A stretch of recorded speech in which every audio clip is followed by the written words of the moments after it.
question or other input. All right, seeing a lot of people here, what I'm going to do is I'm going to start screen sharing, and we are going to show you something that will be new for all of our volunteers as a way that we've come up with to help break the ice with the students in each lesson. For those of you who are familiar with how Zoom works, we have polls set up and screen sharing. So I'm going to screen share our PowerPoint for the presentation today and share with you what a mood check looks like.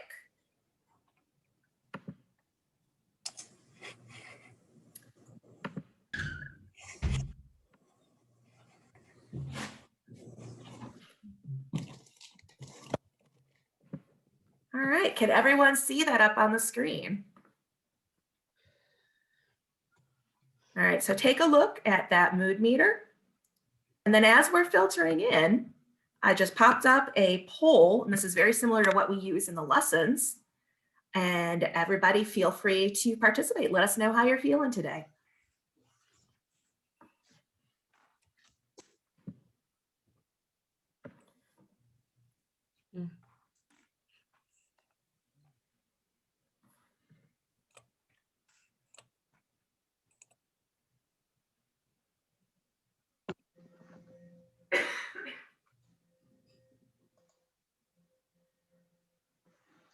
This is good.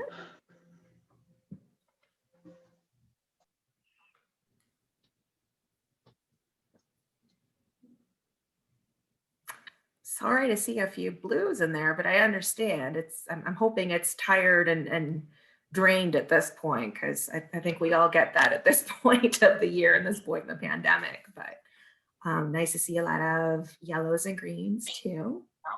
All feelings are valid. Not trying to validate our blues. Awesome. All right, so at this point, I'm going to end the polling and share so everybody can see. Looks like most of us are in the green zone today, which is nice to see, but we wanted to check in and see how everyone's doing. So this is very similar, as you'll see when you see our lessons, to something that we're going to be doing with the students to kick it off. We took a lot of care this year, because all the lessons are virtual, to try to find ways to connect with the students, even though we're doing it through a screen. So this is one that we had some good luck with when we've tested this with actual classes of students. So now you guys know how that goes. All right, so it looks like most people are filtering in, and as more people come, I'm just going to make sure, did everybody who is here today receive an email from me earlier this morning with a link to the volunteer orientation guide?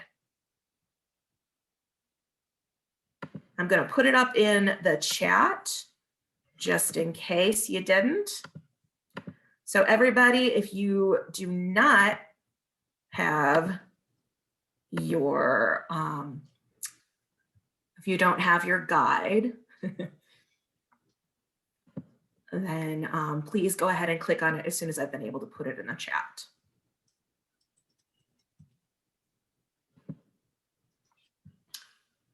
Which it is not letting me at the moment. This is also a good thing, showing everybody how despite our best efforts and expertise, sometimes we have a little bit of an issue, so bear with me.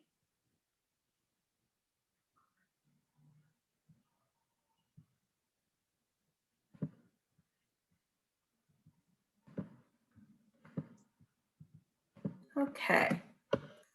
So everybody in chat, I just put a link to our guide for today's orientation. I encourage you, if you haven't already pulled it up, please go ahead and do so that you can follow along with us. And with that, I think if my co-presenters are ready, I think we're going to get started. So, welcome. Hi, everybody. I'm going to do some quick introductions, if I may. My name is Jessica Payne. I'm sure you've seen a million emails from me. I am the Director of Community Programs for the CMBA, and I am the liaison for the 3Rs program and many others at the bar. So you'll get a lot of emails directly from me. I am the person that if you have any questions, anything that you need, anything that we can help you with, please don't ever feel shy about shooting me an email. I will say during the shutdown, email is usually better than phone calls. Just I'm more quickly able to respond to that. But either way, we'll make sure that we help you out. And if my co-presenters wouldn't mind just saying hello, let's start with Lori Eiler. She is our current vice chair of the 3Rs committee. Lori? Hi, everybody. Lori Rodke Eiler. I was a social studies teacher in Cleveland for 35 plus years. And then for another 5 years or so, I was with Teach for America, coaching teachers and the director of leadership, among other things. And my social studies classes were part of the first 3Rs and continued ever since. I love you all for being here. Thank you.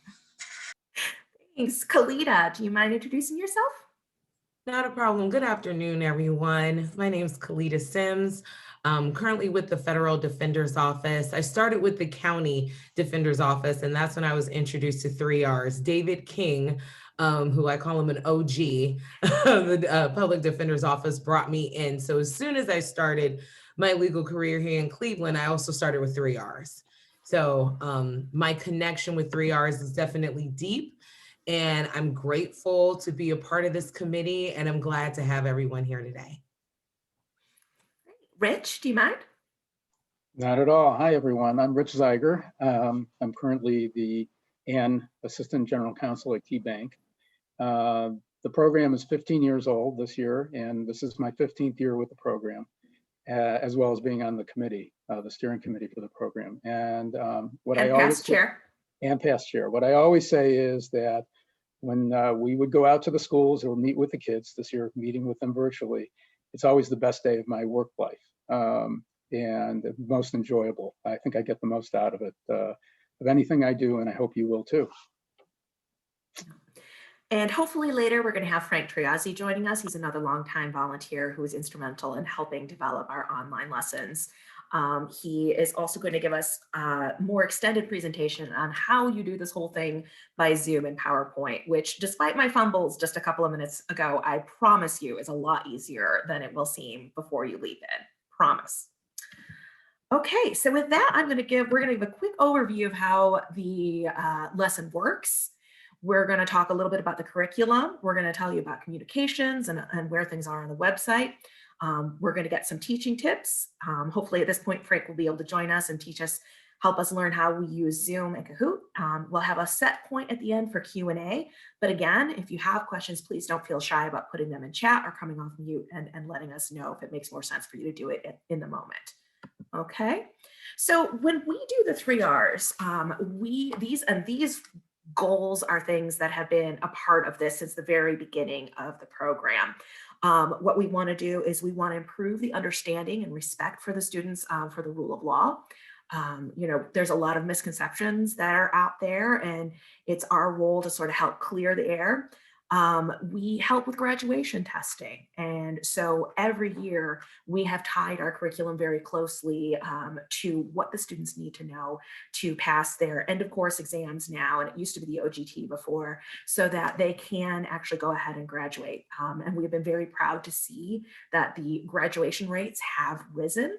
We can tell this because over the years, we focus on social studies, obviously, with the US government, and we have seen the classes that have 3Rs. And since the 3Rs began in classrooms, we have seen particularly the social studies part of the test go up. We do career counseling with the 3Rs. That's another big important part. For these students, it's a chance for professionals from outside their school, outside their family, to come in and share ideas and goalposts and tools for their toolkit on how to plan for their life after high school. So that is a major benefit of doing it. And one of the reasons we love so much having people from all across the different areas in their career, from law students on up to retired judges, everybody at different points contributes something and helps the students understand what their options are and what they can do. And then finally, specifically focusing on the Cleveland and East Cleveland schools, the 3Rs is a part of what the bar calls our pipeline, where we want to encourage more minorities and more people from our local public schools to go into the legal profession. Of course, we'd love that, but just in general, pursuing further education and setting their sights high for their careers after high school. So those are things that we hope to achieve with the 3 Rs, which, as we should mention, stands for rights, responsibilities, and realities. We confirm for the students that this is on everybody. This isn't just their 3 Rs, but the 3 Rs that the government has to obey, their teachers have to obey, their schools, their police, their families, how everybody, this all comes in together. You know, we introduce what we call some extra R's every once in a while. We talk about remedies. We talk about a few other things that correlate with these, but these are the main three, and we emphasize them in every lesson. So I'll leave you guys to really go over some of the detailed stats of the 3 Rs. I just want to say, suffice to say, we are just, I can't tell you how proud we are of this particular program. It's the longest one that I've been working on. It's the largest. It has the most diverse pool of volunteers. It has the broadest reach of any program that I've ever had the pleasure of working on. And we've been able to see these results.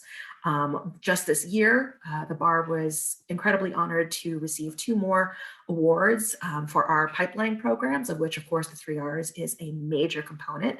And we've loved to see copycats of the 3 Rs over the years. So in different cities and different states, we have been contacted by different bar associations and organizations about taking the 3 Rs as a model.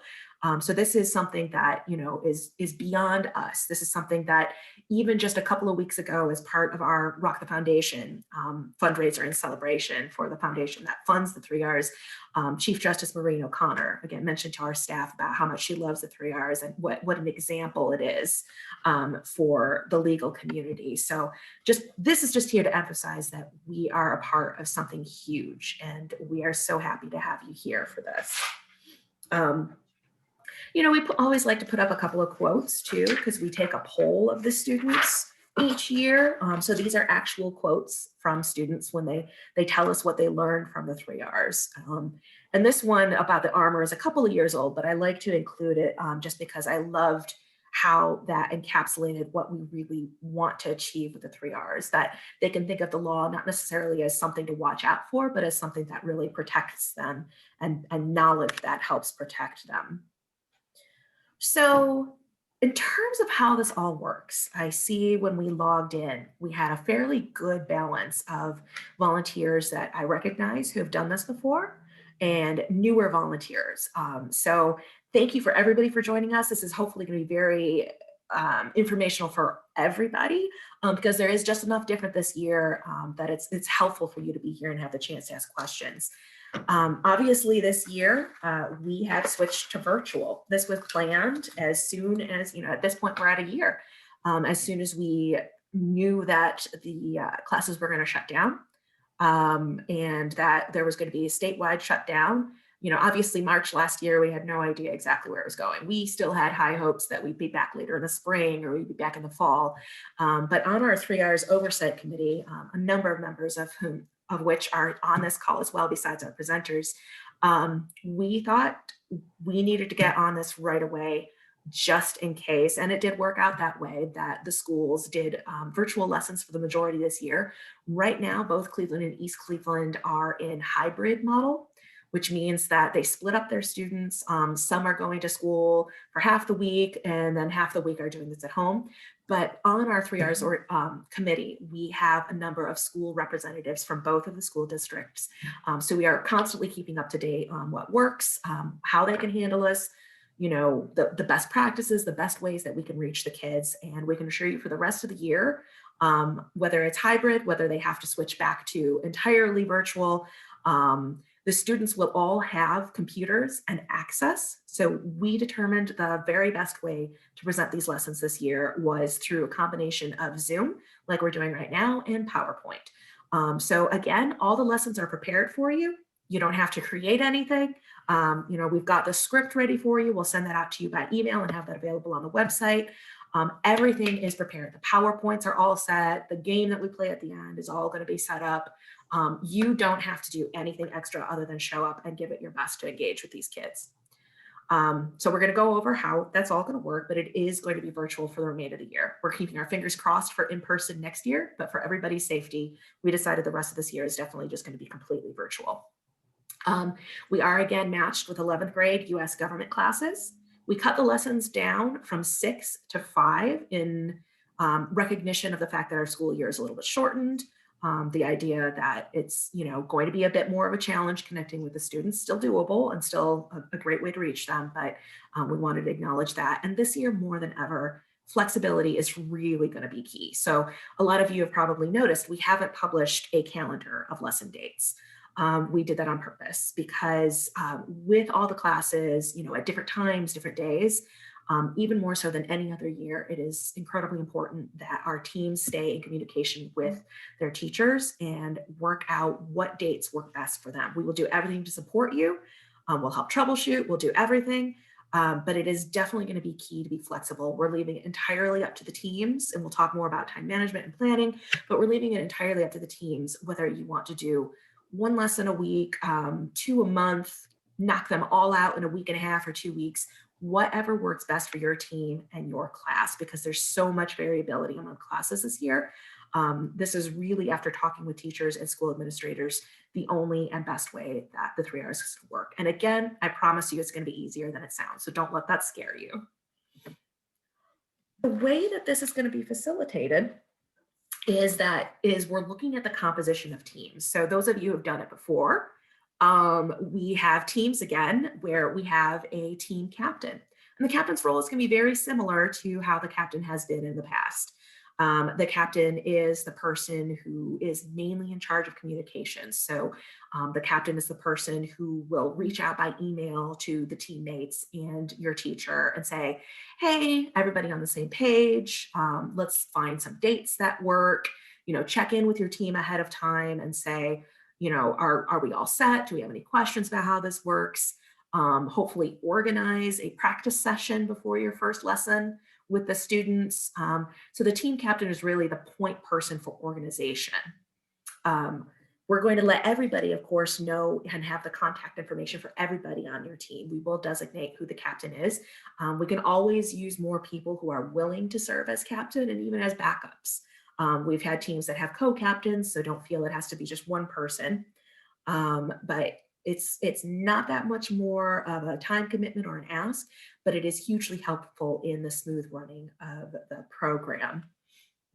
So like I said, their job is they coordinate, they communicate, and then if there's anything that they need, report back to us so that we can troubleshoot as needed. This year, we added a new role called Director of Operations. This can be the captain, doesn't have to be, can be a team member, doesn't have to be. It is a person that either is assigned on your team, volunteers on your team, or is somebody that you just know. So for example, we have a number of law firms that participate. And I know over the years, they have an administrator who helps coordinate the lessons and communicate with teachers. So it doesn't have to be somebody who necessarily participates in the lesson, but just somebody who can help your team and just help with the smooth running of the technology of it. So they will create and share the Zoom link for your team. They'll launch the polls, like the poll that I did at the very beginning on our mood check. So it's very simple. You can create the poll in your Zoom meeting, start the lessons, do troubleshooting throughout, and do the screen sharing very similar to what I'm doing now. Again, we're going to have more of a demo about how this all works later in our orientation. So if you have questions about that, hopefully it'll all become clear later. But once again, I promise you it is much easier than it looks. All of us on the committee were a little trepidatious about it. And then we tried it with practice lessons and did it actually with students in the classroom. And I promise you, with just doing it once, it got a lot easier than you thought it was, and ran a lot more smoothly than you would expect.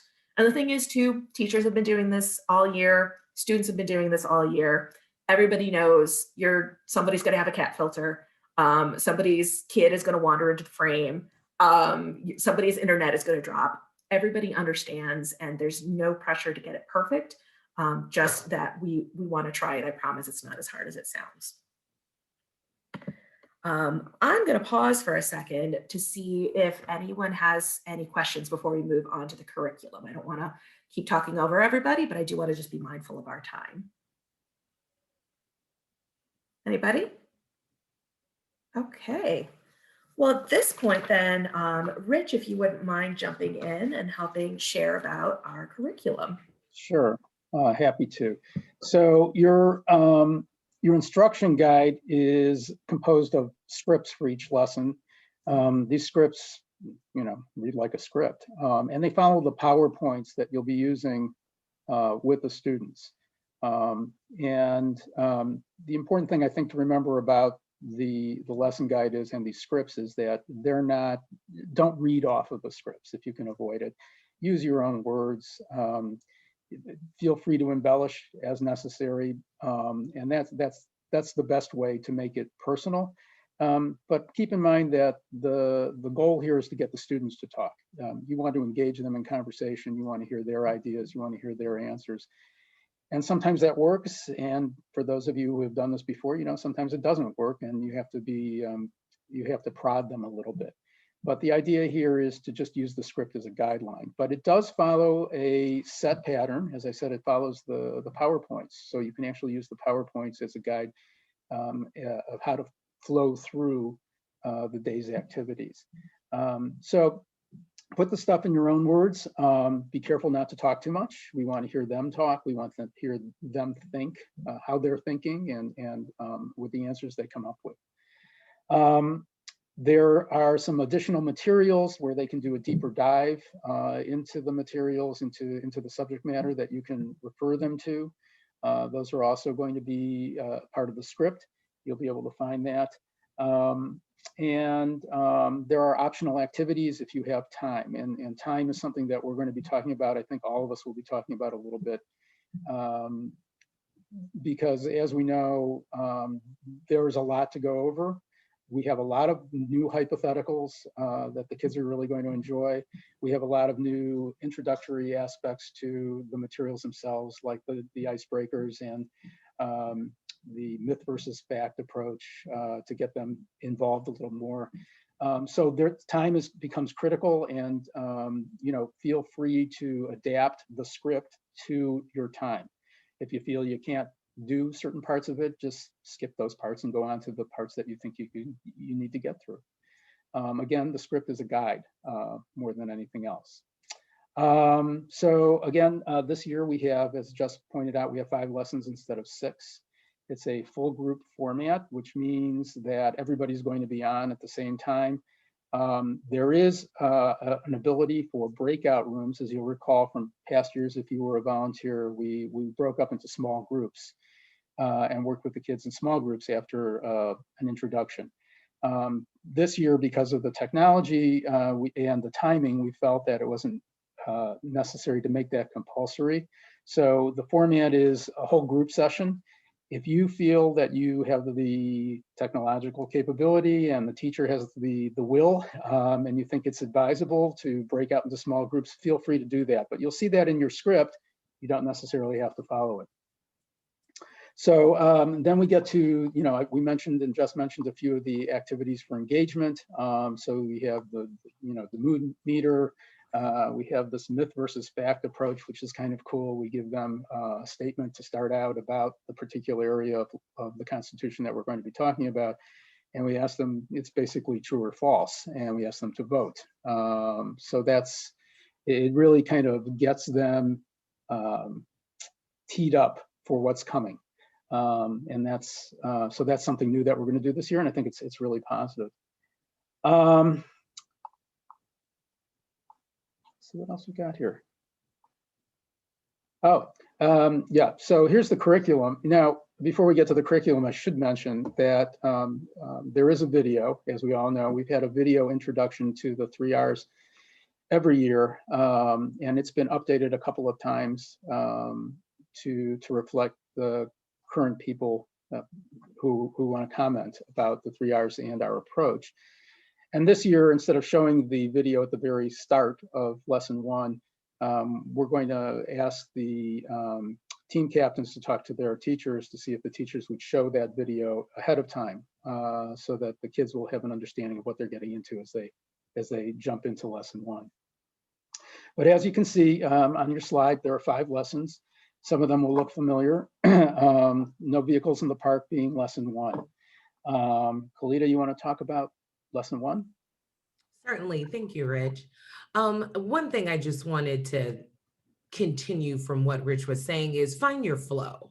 I think that some things work well for some people depending on the class type. Like sometimes I will have a lot of talkers. So, and that's fantastic. But then you have to kind of find your flow to direct it back to what we're here to do. And then you will have people that are silent, like this group, will have no questions. So then the flow will have to, you'll just have to adjust. And kind of like what Jessica said before, flexibility is key, but also finding your flow is just as important. So just going into lesson one, the judicial branch and interpreting the law, no vehicles in the park. That's been like a signature lesson. It breaks down in terms of interpreting the law. Some things that I have done in the past is putting them in groups of going against each other. Like, well, do you agree with this person and why? Why do you disagree with them? Because then it helps them kind of think how we're breaking down the law. So I know Rich had said before, make sure you do the mood meter. I think that sets the tone, but also can kind of help you find your flow in terms of how to approach this particular lesson. The hypotheticals you can have, which are always fantastic, because again, it allows the students to talk or either play judge or maybe not to talk because they will want to defer to their classmates. But lesson one is a great introduction, I think, in terms of talking about careers, but then also getting into the judicial branch, which is obviously one of the reasons why we're here. So, and it just, I think, puts them in the mindset of how do you interpret the law, how the law affects you, in a way to change it. So with that said, we can segue to lesson two. Rich. So for lesson two, you're basically starting the same way as you are for all the lessons with you know, the introductory stuff with the mood meter and things like that. But the initial part of lesson two, you will be going into the career counseling aspect of this. And we talk to the kids about what their goals might be and what they see their futures looking like. But then we immediately segue into the First Amendment and freedom of expression. What we've done here is instead of having one lesson on First Amendment, we now have two lessons on First Amendment. We've split it up slightly to cover some additional things and kind of compress things, reorganize and compress those things into these two lessons. So again, as with all the lessons, there's going to be the opportunity to do myth versus fact and to get the kids teed up for the actual discussion about the lesson. If you don't feel you have time to do all these things, then pick and choose what you think you need to do in order to get to the main meat of the lesson, and that is the First Amendment and discussing freedom of expression. As always, we do a you be the judge. So those are the hypotheticals. And now they have an understanding through lesson one, hopefully, of what it takes to argue a case for the prosecution and argue a case for the defense, and then to judge the case on the merits of the argument and the facts. So then you'll take a poll as to whether the defendant is guilty or not guilty. And you'll see how that turns out, and you can discuss that. And that's basically it for lesson two. Okay, and now I'm lesson three. So as Rich said, we broke up the First Amendment into two parts because we felt that it was necessary. First Amendment, even though it may be pretty straightforward, it's also kind of dense. So we wanted to include police encounters with the First Amendment. I would say this is probably one of the more, I don't want to say controversial, but kind of the lesson where we know a number of things maybe regarding our students, whether they've had a police encounter, whether that was positive or negative. So sometimes we will talk about the law, but then also expand to their personal, possibly their personal interactions with law enforcement or someone that they know. So with that being said, I think as you do the mood check and as you do the career counseling, just probably take into consideration with the police encounters that we may be talking about some sensitive areas where some students have been very vocal about, and some have not, with various reasons. Then that is followed with, as Rich had indicated, for you be the judge, ask the students to debate situations involving freedom of assembly, protest, the concept of clear and present danger. I think 2020 is a good example of all those concepts. And then obviously we always debrief. And with this lesson 3, we definitely want to talk about the unofficial 4th R, which is the remedies of alleged police misconduct. And then we can, if you have time, conclude with Kahoot and deep dive activities. From what I understand, no one ever has time after this lesson to do the Kahoot, which is a good thing, because just based off what we're talking about, it allows a very healthy discussion. So Q and Rich for lesson 4. Yeah, I failed to mention Kahoot too. So that is an option for all of these lessons at the end. You do have the option of playing a Kahoot game with the kids. But again, as Kalita mentioned, I personally would be surprised if you have time for it, but if you do, great.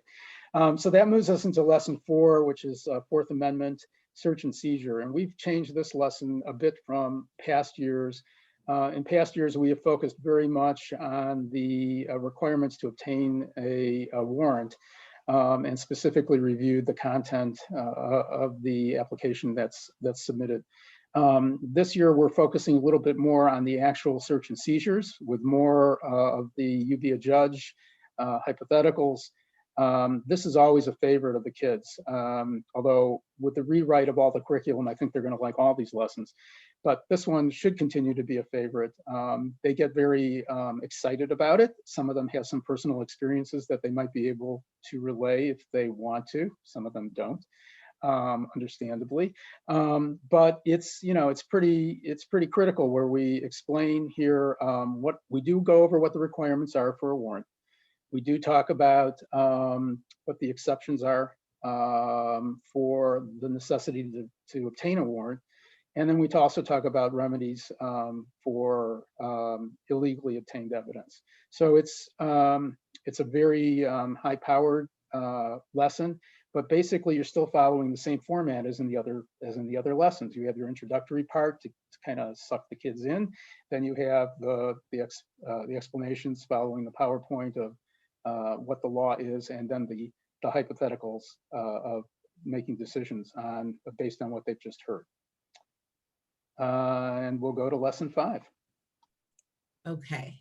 So the career counseling one, sometimes that's an extension of lesson 1, where you establish kind of their career goals. And then I think, or at least the goal is for you to tie that in with lesson 5, like with all the information that you've learned and everything that we've kind of discussed, like what's your next steps? Like you're 18, are you registered to vote?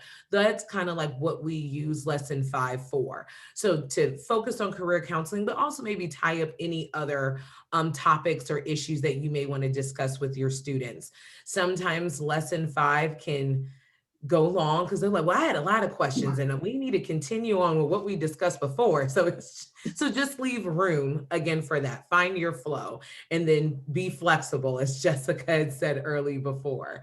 But this lesson is meant to master self-empowerment, advocacy, again, by exploring the myths and facts about financial aid, gaining experiences outside of school, whether that be college or a trade, a job, things of that nature.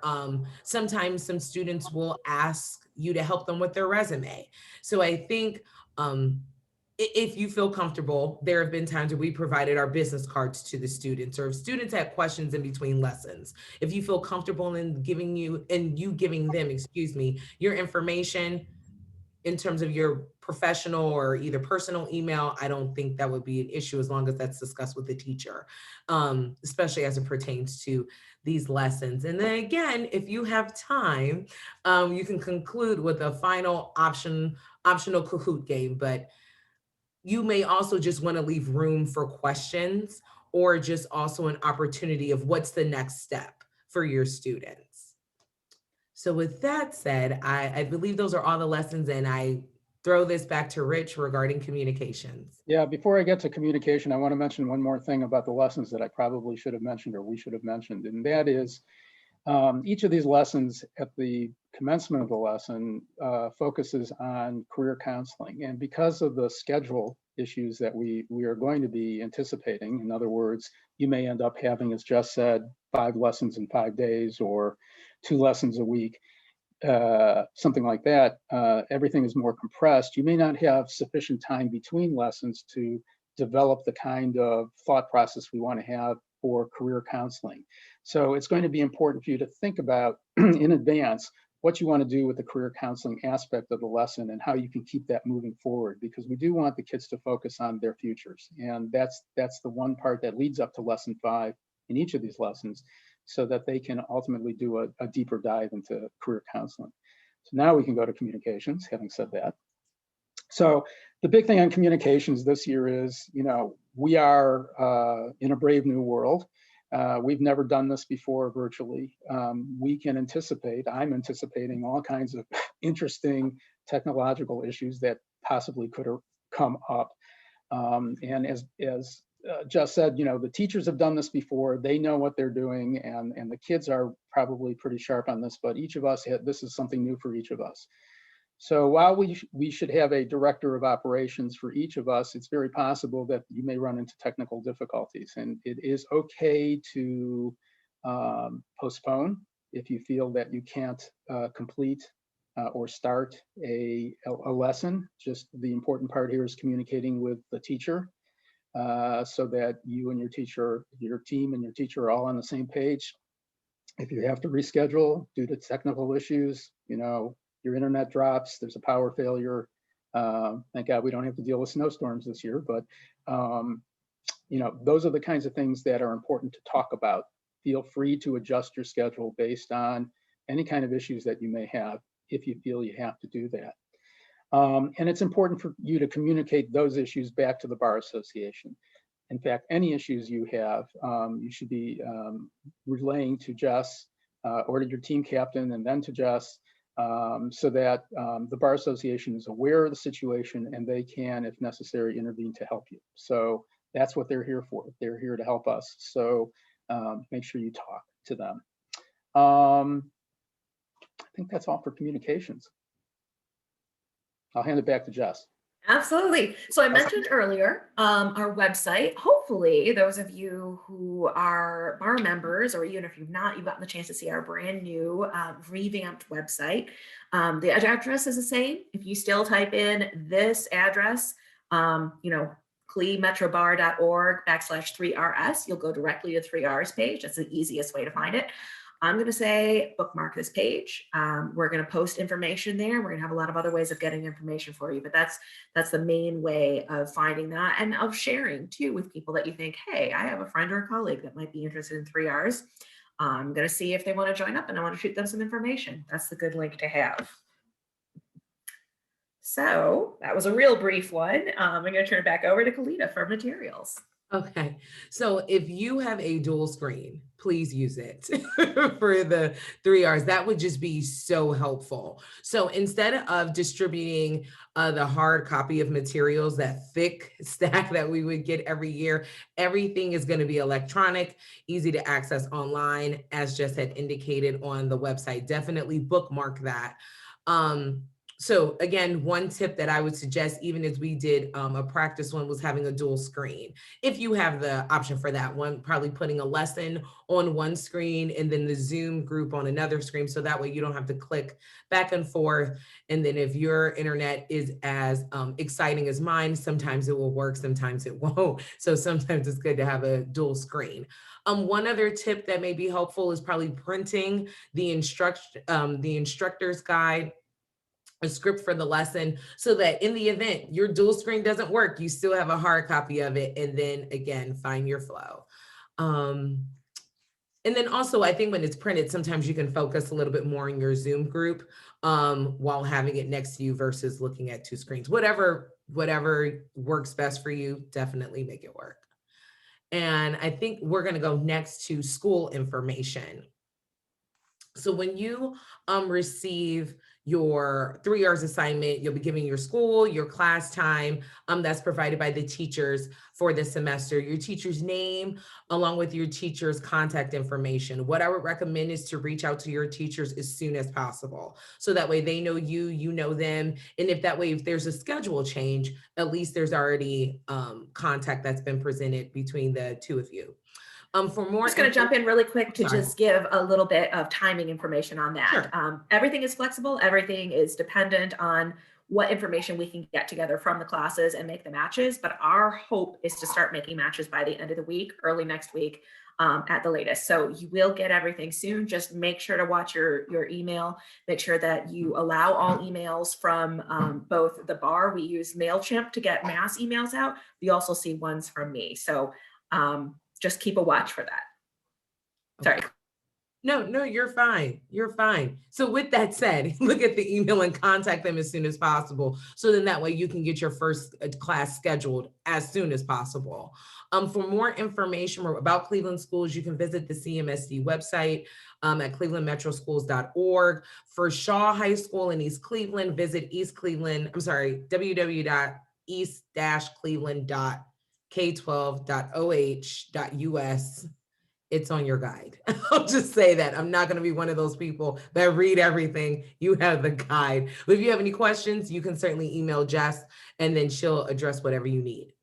Last point I just want to say in regards to materials and school info is dress code. I feel odd saying this only because we're all adults and professionals, but we just have to make sure we're all on the same page and that is standard, it's just set. So for Zoom meetings and work from home, it's more casual by nature.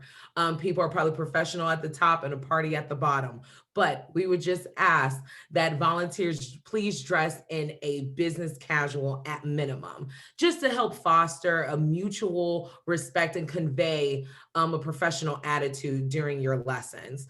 Double check that your background is professional, your lighting and your sound, so that way you're easily seen and heard, and distractions obviously at minimum. Again, brief cameos by kids and pets are allowed. And with that being said, I will pass this back to Rich regarding time management.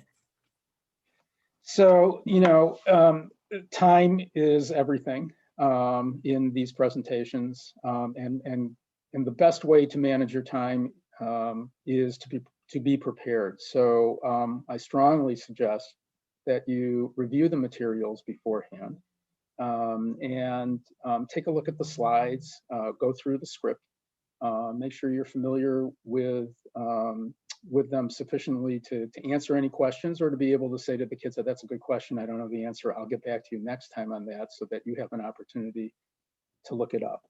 But please take a look through the materials before, this is pretty obvious, before the class actually meets. Captains are encouraged to check in with teammates once a week or once before each lesson to make sure you're all on the same page. Not a bad idea to have a team Zoom meeting to review how you're going to do things, the order of the presenters. You'll see in your scripts that it talks about different parts being for volunteer 1, volunteer 2, volunteer 3. So you're going to have to decide how you're going to split all that up. Although it's pretty well split up for you if you just assign volunteers to the numbers.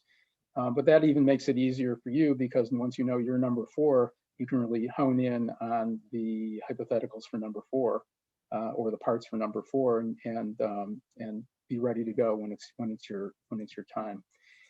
Team check-in is you want to make sure that you're available.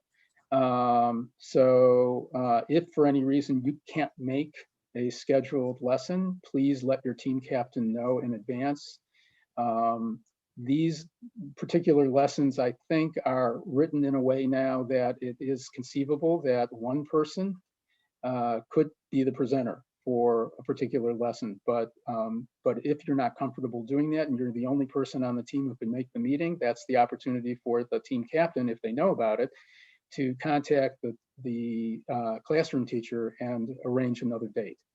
It's the captain's responsibility to make sure that everyone is, what dates people are available, and that they will have enough folks there with enough assignments covered to make the presentation. Lastly, before we move on to practical teaching tips, just want to mention that it is a good idea to do a practice round. I think it'll help you, as Jess mentioned, if you and your team go through one of these things in your preparatory meeting, even before your preparatory meeting. If you can pretend you're giving one of these lessons, it will help you a lot once you're actually with the kids. Lori, want to join us? Yes. Hi, everybody. The guide has a lot of specific, detailed teaching tasks, and I'm not going to go over every one of them, obviously. And I just want to leave you kind of like with 4 or 5 sort of guiding principles that you could actually lump all those practical tips into. One is, in particular important this year, is always keep context in mind. Context matters. We're in a pandemic. For kids, that has meant a lot of losses on lots of different levels, and family and life and what they thought teenage was going to be, just like all of us. But think of it, channel your 11th grade self and remember how that was for you. Also, there's the news, there's school. The mood meters may not seem like they matter, but they will give you a temperature read on the class before the lesson. And just remember, if I enter a lesson, feeling really happy, there might be things triggering in the lesson for me that I might not share that might change my mood or the way I'm perceiving things. So just remember context throughout the whole thing, including your own, right? It'll be wonderful for everybody if we just sort of, secondly, honor the humanity in the room. You're not married, so to speak, to the content itself. You're married to the kids who are before you. You're going to get through whatever you get through. It's okay. It's teachable moments. And it's really about learning about the kids. As you learn from them, they'll learn from you, and vice versa. And flexibility is the key, like Kalita said, find your flow. And everything is important except the Kahoot, just to make a side. That can be done later with the teacher. So it's not like they're losing that. So if there's something to cut that, although that's a lot of fun. But always remember what you heard before. One of the ways that you create that sort of 4th R, the silent R of 3 R's, is relationships. And so learn the kids' names. Remember what they said in the lesson before when they shared something in the chat, or when they're talking about, there's like 6 minutes in every lesson that's built in at the very beginning about them. And so learn what they value and be flexible. Third is about engagement and empowerment. And one thing about engagement is something I learned actually through Teach for America is about sort of dialogue. So, there's discussion where we just wait our turn. There's debate where it's an advocacy thing on either side. And then what we're trying to foster in classrooms is dialogue. And that means letting people speak their truths and then building on it and then really listening to each other. And it's really important to have that dialogue with you and them and with each other throughout the lesson. And that takes flexibility. Additionally, everybody's different. Everybody here once was in 11th grade. We were all once teenagers. I'm sure we're different. We're different today from tomorrow, maybe. So just know when a kid shows up, it might be their best self, it might not be, just as we do in everyday, and try and foster that dialogue. The most important thing as far as a teaching tip that I want to put out is that's on the list is don't call on kids to read. Don't kind of cold call people, right? You don't know what they might be thinking about, or if their skill level is different, or there might be someone they don't want to, there might be issues going on in the classroom, particularly since there's a hybrid situation now where they're seeing people for the first time. So there's a lot of stuff, teenage stuff that's going on. So just try to engage. And if kids don't engage, then, you do it, right? Like you read. And finally, this is really about advocacy.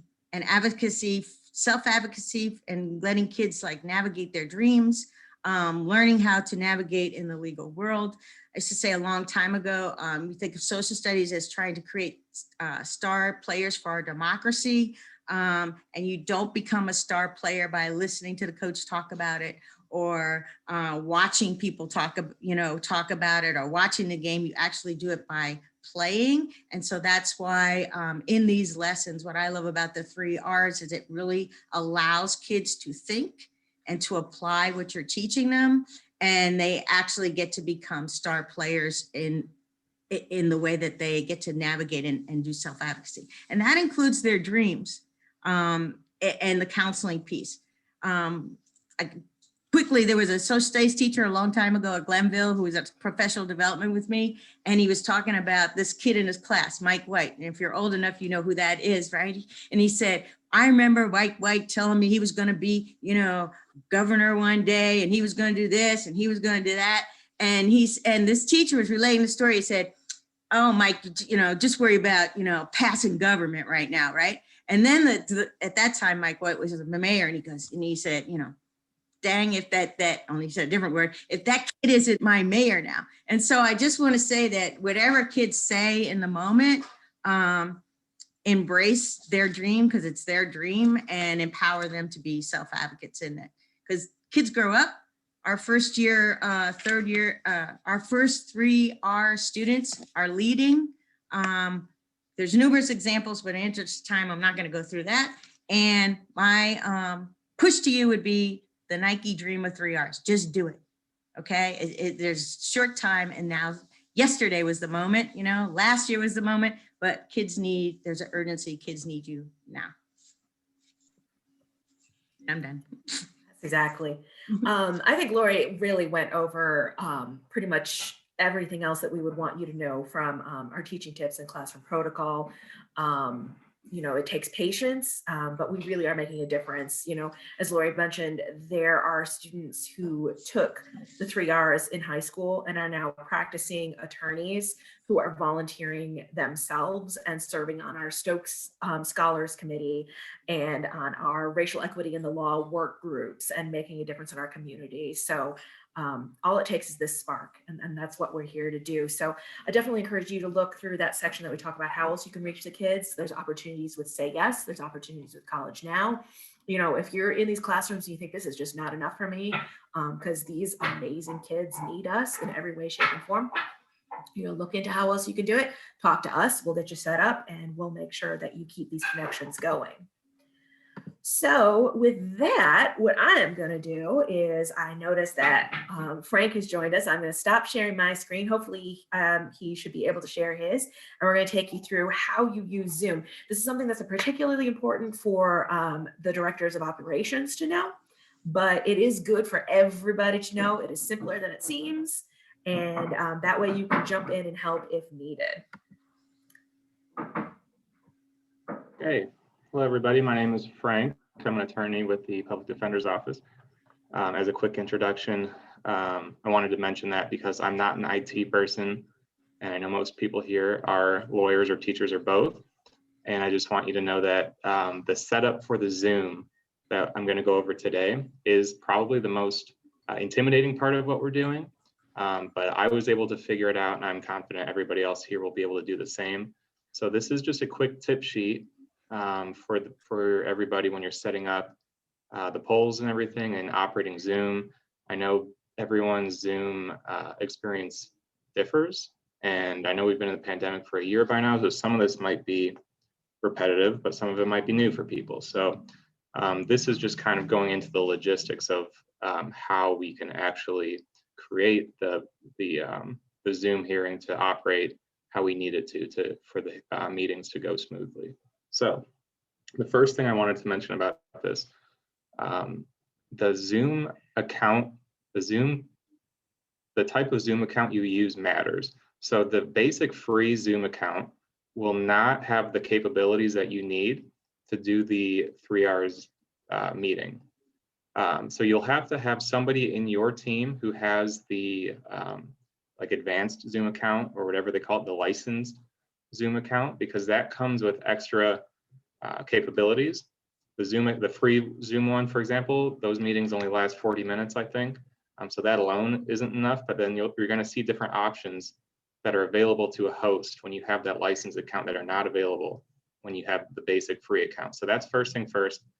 So somebody in your team will have to have, I don't know if it's, if you're going through a law firm or sometimes the schools have it, but that's the first thing I wanted to mention about that. So somebody with the licensed Zoom account, when you log in, this page here on the Word document is basically what you would see. You see a bunch of options on the left, starting with profile, meetings, webinars. It just kind of looks like a basic white screen. The first thing we have to do is enable our Zoom to be able to access things like polls. And so the first thing you would do from this page, once you've logged into your Zoom account, you go down to that option on the left called Account Management. Okay, from Account Management, you're going to see two options below that, a tab called Account Settings.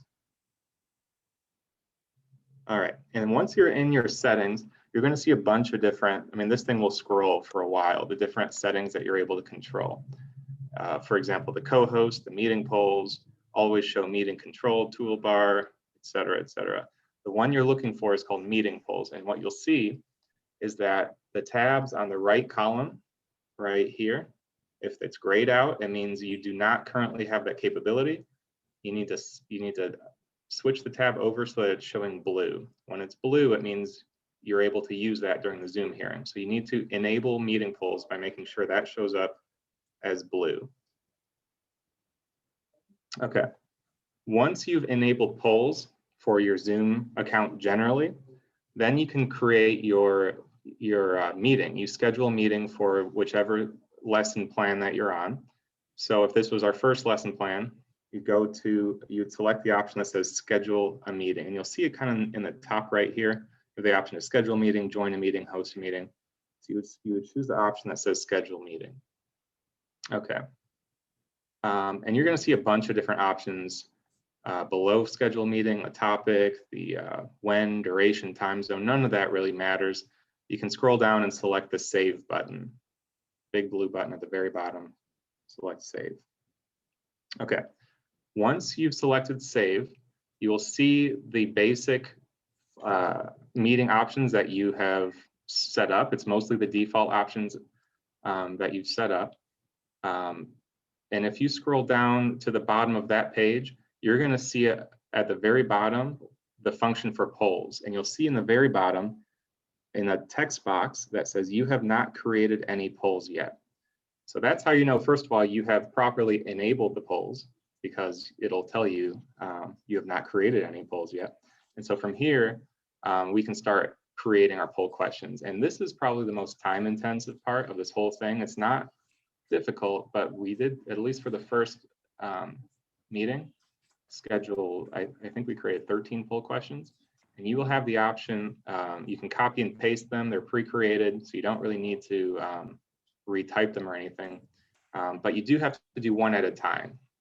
So to create your poll questions, you'll see on that same text box that says you have not created any polls yet, at the very right, bottom right corner, that white button that says add. Okay, when you select add, this is the screen that will pop up, and you have to enter in a few different fields here. The title for the poll is the first thing it'll ask.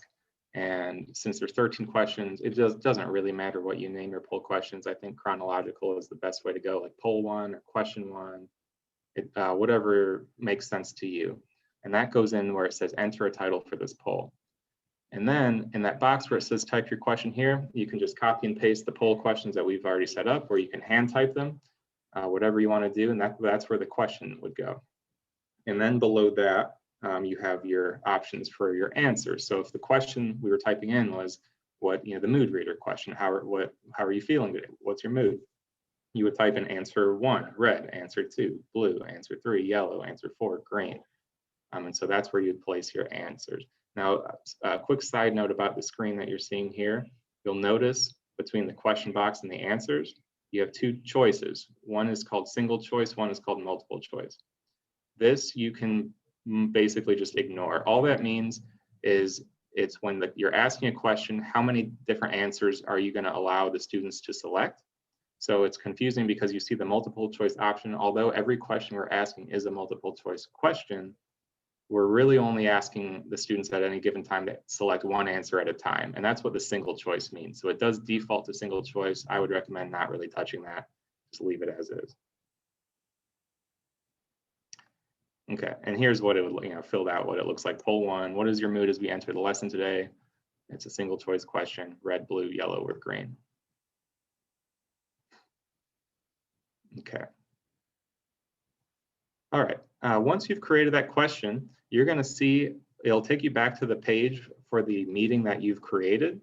And at the bottom, you'll see now where it used to say no polls have been created, it says poll 1. So you know that you've successfully created it.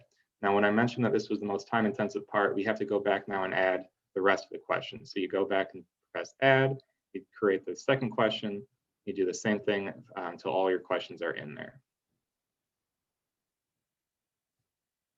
Okay, once all your poll questions have been created, you can now begin your meeting. So you'll see the button that says start meeting. And for this should be relatively basic for anybody who's hosted a meeting before or joined a meeting. But you'll see these boxes pop up. So just a friendly reminder what it will look like. I always select the Open Zoom Meetings button there. A lot of people have issues with the audio. You'll see this page pop up. I always join with computer audio. It's what I'm doing right now. There's no reason to mess around with that. So you select join with computer audio, and you might notice also if you're the host that the video might not start right away. And if that's the case, if you look at the bottom left on your toolbar here, all you have to do is select the where the camera is crossed out, you just select the start video option, and then everybody can see you. Okay. All right, and there's me. Okay, so another thing to note that I mentioned at the very beginning, the difference between the free Zoom account and the paid Zoom account, the toolbar looks a lot different. So when you are the host of one of those licensed Zoom accounts, your toolbar, you'll see all these extra options at the bottom. See polls, share screen, record, breakout rooms, etc. And so that's why this toolbar alone is really the main reason that we want to have the licensed account. Okay, so when you are the host, if you're the one leading the meeting, then you will have to share your screen. So we've created the PowerPoint slides. So you should have your PowerPoint ready to go on your desktop. And then you would select the button that says share screen. So I'm sure many of you have done this before. If not, it's a little, I guess, trippy the first time you do it, because it's kind of weird having everybody see your own computer from their computers. So it is a little strange at first, but it's a really cool function. So you just select the share screen function, and then you'll see this box pop up, and you see a bunch of different windows. Those are just different applications that are running on your computer right now. It defaults to the one that says screen. That's the only one you need to select. That is so everybody can see your screen. And then on the bottom right, you just select share. Okay. Once you select share, everybody should be able to see your computer. You might not know. There's the best way to tell if everyone can see your screen, I guess, would just be asking out loud, can everybody see my screen? If they say yes, then you're good. The other way to do it, you'll see this on the green tab there at the very top of your screen that says you are screen sharing, with the red box next to it that says stop share. So that's how you know you are currently sharing your screen, and everyone can see it, which I always like to add on this step as a warning to everybody. Everybody can see your screen. So make sure that if you have client confidential stuff on there, that it's closed out, because everybody's going to be able to see that. Okay, and then you can just pull up the PowerPoint, and once the PowerPoint's pulled up, you can just operate that PowerPoint as if you were doing it on your desktop and everybody was just looking over your shoulder doing it, because everyone's going to be able to see the PowerPoint. And I also want to add a side note here that because you have that control bar available, the toolbar rather, with all your different options, when you're the one leading the meeting, you might notice that toolbar disappears, which is fine. It creates more space on your screen for you to see. But if you're wondering where all your options went, all you got to do is hover your mouse over the computer and it will reappear. So don't panic if you can't see all your toolbar functions. That's perfectly normal. Just wake up your mouse a little bit. Okay. All right, and once you get the PowerPoint going, you can just follow the script. You can use PowerPoint functions like it always does.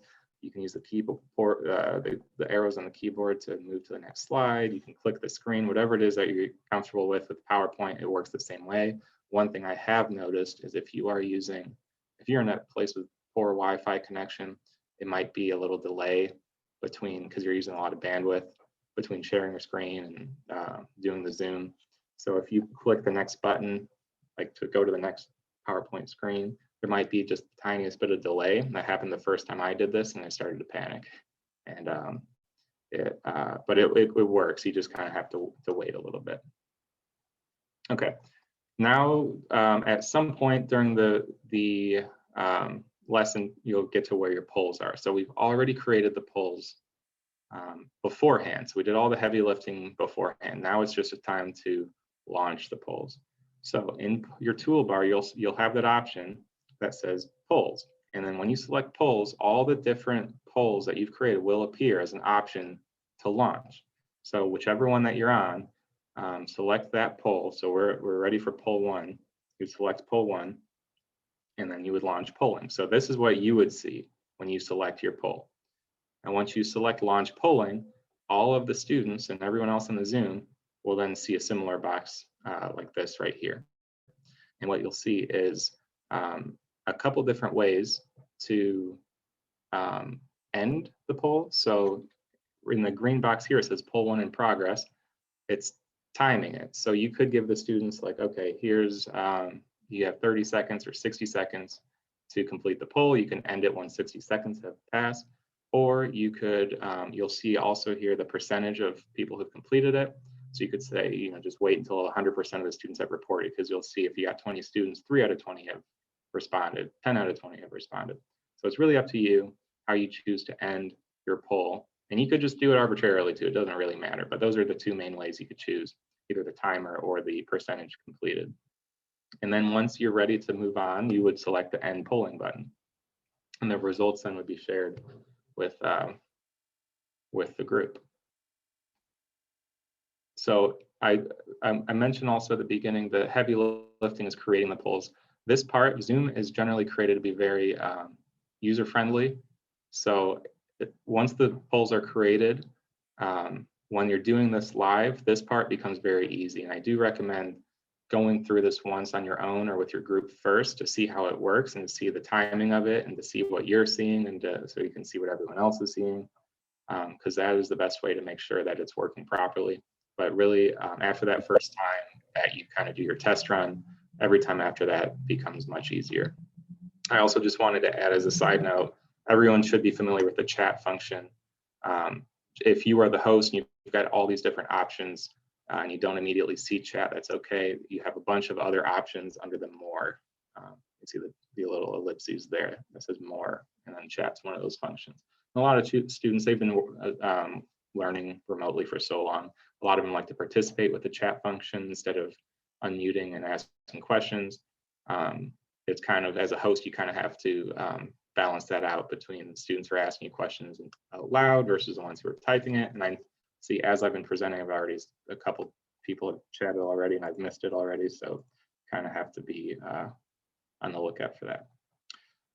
And then once you're done with your presentation, again, at the very top, you'll see it tells you that you are screen sharing. The red button next to it is the one that says stop share. You can just select stop share and you hand the students are no longer looking at your screen. Okay, so that's just a basic rundown of the logistics, I guess, of setting up the Zoom hearing for this, or Zoom meeting. It's like I said, the run through first is hugely important. They'll get you comfortable with what you're doing. And again, I'm not an IT person. I'm just a lawyer who looked at a couple manuals on this and took some screenshots. And I was able to figure it out, and I'm confident you guys will be just fine doing it too. That's it.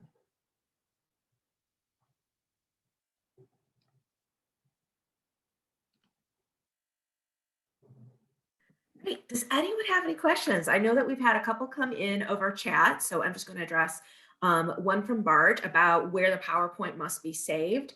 It's not a bad idea to save it to your computer just in case, but we will also have the PowerPoint saved on the CMBA's Google Drive, which if everybody is familiar with it, all that means is if you have the link, you can get to the folder where it's saved and you can pull it up on your computer. That way it's saved on the cloud.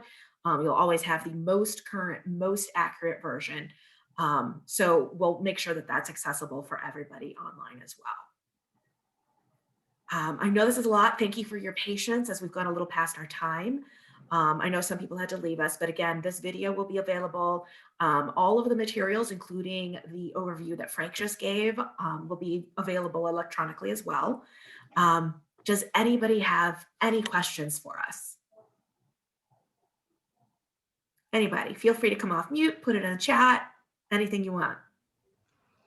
Hi, Jessica, Hey, Kalila. Kalila. I don't have a question, more so of a comment.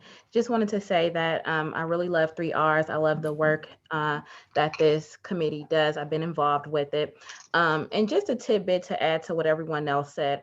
I know that I did 3Rs last year with Kalita at East Tech. And I just wanted to encourage everyone, feel free to ad lib. A lot of the storylines may not always be so relatable.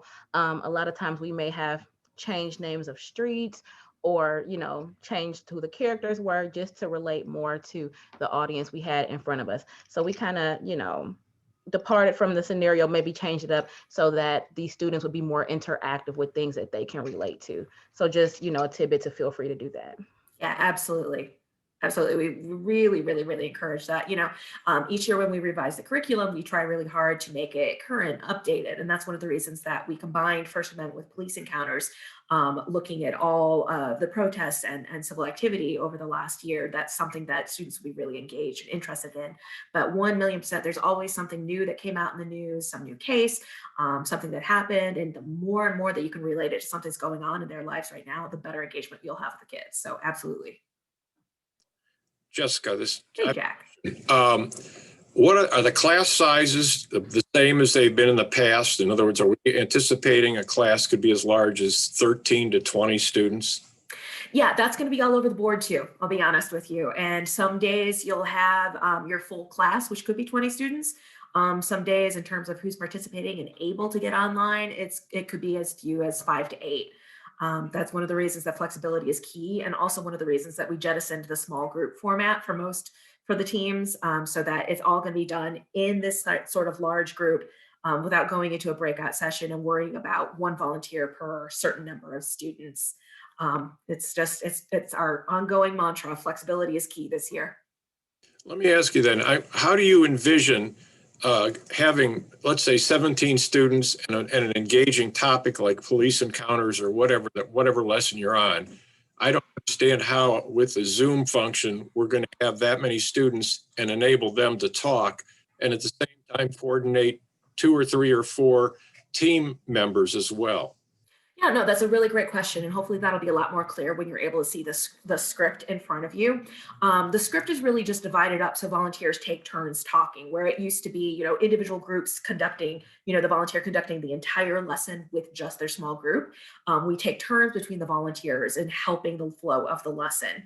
When we've done these practice rounds, we found that the activities that we've incorporated in the lessons this year have done a really good job of managing time, but also encouraging participation. So when we talk about the myth v fact and the you be the judge and using the polls, rather than taking the specific time to go through each and every student, please, you tell me what you think. Now you tell me what you tell. Now you tell me. We do the poll overall. You know, we set it up. You be the judge. Do you think that the school acted constitutionally? And then the students have the chance to vote right there through the poll. And then you'll say, does anyone want to come off mute and tell me what your reasonings are? Does anyone want to come off mute and tell me that you find the opposite? If you were the judge, does anyone want to tell me how you would rule? So it's getting kids to participate because they get interested and engaged in the questions that you're asking to the class as a whole. But it is not the one-to-one that it has been in years past. And much as we love that and hope to return back to that when we're live and in person again, this year, just in the interest of reaching the kids and engaging the best way that we can in these hybrid and virtual lessons, we found out through trial and error that's the best way to go about it. But yeah, no, that's a really great question. And like I said, hopefully it'll be a lot more clear once you're able to see the script in front of you too, and get a feel for how that PowerPoint flows. Any other questions? So great.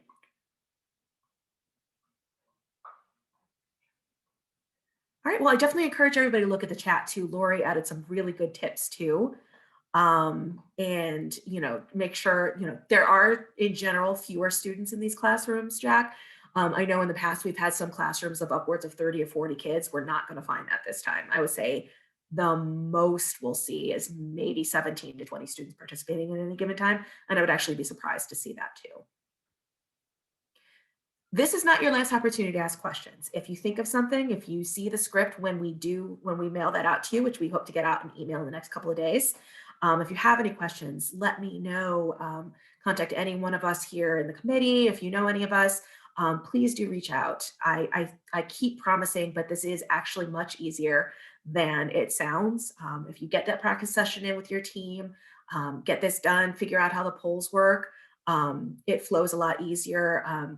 Kalita and Lori and Frank and I can't remember if Richard or not, but we did practice sessions with a couple of classes earlier, late in the fall of last year. And we were amazed. We got feedback from the teachers and the students that they were engaged, they were interested, and that this is still very, very, very helpful. So please don't feel that this is a stopgap measure, that just doing what we can. This is still absolutely going to reach the kids and make a difference this year. Okay, well, in the interest of time, thank you all so very, very much for participating. We'll send out the video later. I can't tell you enough how much we appreciate your time both today and with the program, and we will be in touch again very, very soon. Thank you, everyone. And thank you to my presenters. Very helpful. Thanks, everyone. Take care and have a great afternoon.